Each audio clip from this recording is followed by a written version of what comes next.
तो दोस्तों आज मैं आपको चैप्टर नंबर 6 के बारे में बताऊंगा।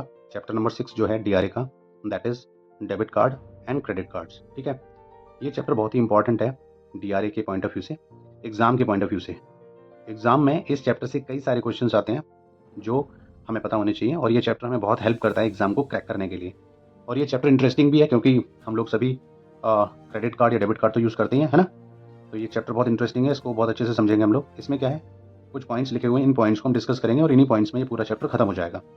तो हम बात करते हैं प्लास्टिक मनी। देखो, प्लास्टिक मनी का मतलब ये डेबिट कार्ड हो या चाहे क्रेडिट कार्ड हो, इसको हम क्या बोलते हैं, प्लास्टिक मनी बोलते हैं। ठीक है, प्लास्टिक मनी क्यों बोलते हैं, because the card is made of plastic.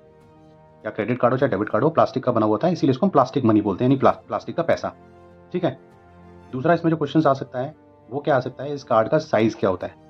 Size मतलब चाहे वो डेबिट कार्ड का साइज हो चाहे वो क्रेडिट कार्ड का साइज हो। So it is 8.5 centimetre bye 5.4 centimetre. ठीक है, तो ये आपको याद रखना है। ठीक है, इसके अलावा मैं आपको बताना चाहूँगा कि जो क्रेडिट कार्ड होता है इसमें इंटरेस्ट फ्री पीरियड कितना होता है। इंटरेस्ट फ्री पीरियड का मतलब ये है कि जो हमने कार्ड यूज़ किया है, क्रेडिट कार्ड को जो यूज़ किया है, उसमें कितने टाइम का इंटरेस्ट फ्री होता है, यानी कि मेरे पे कोई एक्स्ट्रा चार्ज या पेनल्टी या कोई इंटरेस्ट नहीं लगेगा। तो क्रेडिट कार्ड अगर आपने यूज़ किया हो या जिसने यूज़ नहीं भी किया हो, उनको मैं बता देता हूँ कि 30 दिन का हमें टाइम मिलता है क्रेडिट कार्ड को यूज़ करने का। उस 30 दिन में जितना भी हमने यूज़ किया होगा उसका एक 30 दिन के बाद एक बिल बनेगा, और बिल बनने के बाद हमें कुछ बैंक 15 दिन का टाइम देते हैं, कुछ बैंक 20 दिन का भी टाइम देते हैं। 25 दिन का आप छोड़ सकते हो, ठीक है ना। तो कुछ बैंक 15 दिन का टाइम दे रहे हैं, कुछ बैंक 20 दिन का टाइम दे रहे हैं। तो इस हिसाब से अगर आप देखोगे 30 दिन और 15 दिन यानी 45 दिन, और 20 दिन अगर लगा देंगे तो टोटल 50 दिन। तो इस 50 दिन के अंदर हमारा कोई भी इंटरेस्ट नहीं लग रहा, तो इस 20 दिन के अंदर हमें वो पेमेंट करानी होती है। और इस तरीके से अगर आप देखोगे 45 से इसको हम 50 कर देते हैं, 45 से 50 दिन का जो टाइम होता है वो होता है इंटरेस्ट फ्री पीरियड होता है। ठीक है, तो ये क्वेश्चन भी आ सकता है कि इंटरेस्ट फ्री पीरियड जो होता है वो कितने दिन का हो सकता है। ठीक है, अच्छा, अब हम बात करेंगे, इसका एक बहुत ही इंपॉर्टेंट टॉपिक है which is type of cards, यानी कि कार्ड के प्रकार। इसमें एक चार्ज कार्ड होता है, एक डेबिट कार्ड होता है, एक क्रेडिट कार्ड होता है, एक स्मार्ट कार्ड होता है, एक चिप कार्ड होता है, और एक एटीएम कार्ड। ठीक है, एक एक करके समझेंगे। देखो, चार्ज कार्ड और क्रेडिट कार्ड ये दोनों ही लगभग सेम है, इनमें छोटा सा डिफरेंस है जो मैं भी आपको बताऊंगा। सबसे पहले क्रेडिट कार्ड को अच्छे से समझ लेते हैं। क्रेडिट कार्ड को क्या होता है, हम लोग 30 दिन तक यूज़ करते हैं, और 30 दिन के बाद हमारा बिल बनता है, और बिल बनने के बाद हमारे पास ऑप्शन होता है उसको हम कैसे भी पे करें। हम उसको बैंक में जाके पे करें, चाहे ऑनलाइन पे करें, है ना। बैंक हमारे अकाउंट से नहीं काट रहा, हमें टाइम दे रहा है कि आपको इतने टाइम के अंदर, 15 दिन या 20 दिन का जो भी टाइम है, उस दिन के अंदर हमें वो टोटल बिल पे करना है। लेकिन अगर मैं चार्ज कार्ड की बात करता हूँ तो चार्ज कार्ड में ऐसा नहीं होता।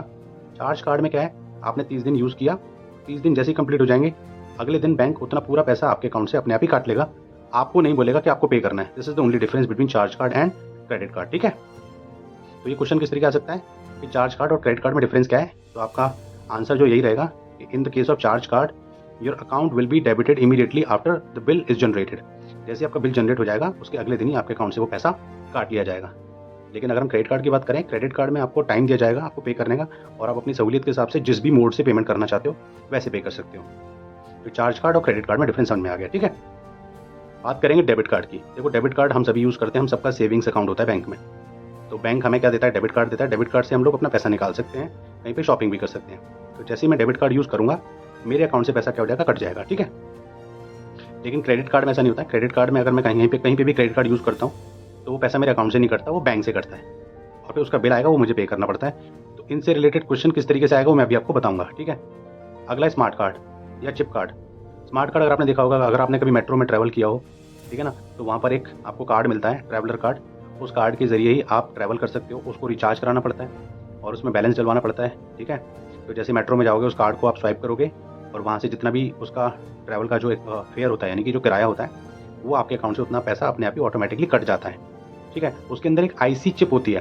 क्या होती है, आईसी चिप होती है उस कार्ड के अंदर, और उस चिप के जरिए ही वो कार्ड काम करता है। उसको बोलते हैं स्मार्ट कार्ड या चिप कार्ड बोलते हैं। ठीक है, अगला है इसमें लास्ट एटीएम कार्ड। देखो, एटीएम कार्ड भी बिल्कुल डेबिट कार्ड की तरह ही होता है। इससे ये भी हमारे अकाउंट से जुड़ा हुआ होता है, सेविंग्स अकाउंट से। जब भी मैं एटीएम कार्ड से पैसा निकालूंगा तो मेरा अकाउंट इमीडिएटली कट जाएगा, अकाउंट से पैसा कट जाएगा। लेकिन डिफरेंस इन दोनों में क्या है, एटीएम कार्ड बहुत पहले के टाइम पे आया करते थे, जिससे सिर्फ और सिर्फ हम कैश विड्रॉ कर सकते थे, ओनली कैश विड्रॉ कर सकते थे। लेकिन अगर मैं बात करूं डेबिट कार्ड की, तो डेबिट कार्ड से हम कैश भी निकाल सकते हैं और कहीं पे शॉपिंग भी कर सकते हैं। इससे आप कहीं शॉपिंग नहीं कर सकते थे, कहीं पे कोई ऑनलाइन ट्रांजेक्शन नहीं कर सकते थे। तो आज की डेट में जो कार्ड आ रहे हैं वो डेबिट कार्ड कम एटीएम कार्ड आ रहे हैं, यानी कि उससे कैश भी निकाल सकते हो और ट्रांजेक्शन भी कर सकते हो। ठीक है, तो दोनों में ये डिफरेंस है। ठीक है, तो ये हो गए हमारे टाइप ऑफ कार्ड्स। अच्छा, इस चैप्टर में एक सबसे इंपॉर्टेंट जो टॉपिक है इसका है क्रेडिट कार्ड की पार्टीज। पार्टीज मतलब इसकी कितने लोग हैं। क्रेडिट कार्ड अगर कोई बैंक किसी को देता है तो उसके अंदर कितनी पार्टियां शामिल होती हैं। तो जब क्रेडिट कार्ड किसी को देंगे, मान लो कस्टमर का नाम है राम, तो राम क्या हो गया, कार्ड होल्डर। कार्ड जिसके पास है, या कस्टमर बोल सकते हो, तो कस्टमर या कार्ड होल्डर जो है वो राम है, ठीक है। इशुइंग बैंक, इशुइंग बैंक का मतलब होता है जिस बैंक से उसको कार्ड मिला है। तो मान लीजिए उसको कार्ड मिला है HDFC बैंक से मिला है, ठीक है, तो HDFC बैंक क्या हो गया, इशुइंग बैंक हो गया। मर्चेंट क्या होता है, मर्चेंट बोलते हैं शॉपकीपर को। शॉपकीपर मतलब जहां पर मैंने अपना कार्ड को यूज किया। तो फॉर एग्जांपल राम ने अपना क्रेडिट कार्ड जाके किसी पेट्रोल पंप पे यूज किया, ठीक है ना, तो उस पेट्रोल पंप को हम क्या बोलेंगे, मर्चेंट बोलेंगे, ठीक है। और जो मर्चेंट का जिस बैंक में अकाउंट है, यानी कि जो उसके पास मशीन है कार्ड स्वाइप करने वाली, मान लीजिए उसके पास जो मशीन है वो एक्सिस बैंक की है, तो मेरा जो कार्ड स्वाइप हो रहा है, HDFC बैंक का कार्ड स्वाइप हो रहा है, उसका पैसा HDFC बैंक से कहाँ जाएगा, एक्सिस बैंक में जाएगा। तो एक्सिस बैंक क्या हो गया, अक्वायरिंग बैंक हो गया, ठीक है, यानी कि पैसा प्राप्त करने वाला बैंक। जिस बैंक को पैसा प्राप्त हो रहा है फाइनली, उसको बोलेंगे अक्वायरिंग बैंक। तो ये बहुत ही चारों टॉपिक, ये जो मैंने आपको बताया बहुत इंपॉर्टेंट है। इससे रिलेटेड कई सारे क्वेश्चन आते हैं DRA में, ठीक है ना, कि जैसे कि मर्चेंट कौन होता है, मर्चेंट शॉपकीपर होता है। मर्चेंट इज अ शॉपकीपर जहाँ पे कस्टमर कोई शॉपिंग करता है।